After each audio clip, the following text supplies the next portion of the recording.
Up first this evening, mourning and grief counseling at Titchfield High School in Portland Tuesday morning over the death of a grade 8 student following Monday afternoon's minibus tragedy in Black Hill. TVJ's Krista Campbell has reactions from the school community in this primetime news follow-up. Hardly a dry eye at the Titchfield High School in Portland a day after a minibus crashed, claiming the life of 13-year-old Pranjal Jasti. Grief counselors dispatched from the Education Ministry's Region 2 division, students and adults alike in need of consolation. But amidst the tears, thanks from Senior Education Officer Patricia Salmon. There are 20 of them, 20, Lord, and 19 survived, so we give you thanks for sparing those 19 lives. The sole fatality, an 8th grade student, remembered especially for his academic strengths. Very brilliant child, very promising. In fact, only yesterday, the very day he died, he was interviewed by the quiz coaches to be a part of our quiz team. Principal Richard Thompson says there's still uncertainty about the extent of the injuries of the remaining 19 students.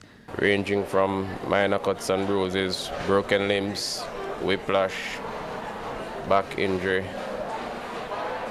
just to name a few. Some still undetermined, some to do further tests. A couple others who attended Port Antonio High School were also passengers in the ill-fated minibus which crashed along this corner in Black Hill, Portland, before overturning into a gully sometime after 3 o'clock Monday afternoon. Some residents believe the road surface contributed to the crash, but the principal says others are angry about other circumstances surrounding the deadly incident.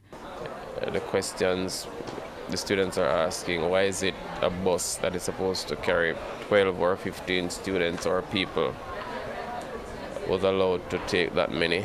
And while noting the challenges to get public transportation, a parent urged students to be more careful about who they travel with.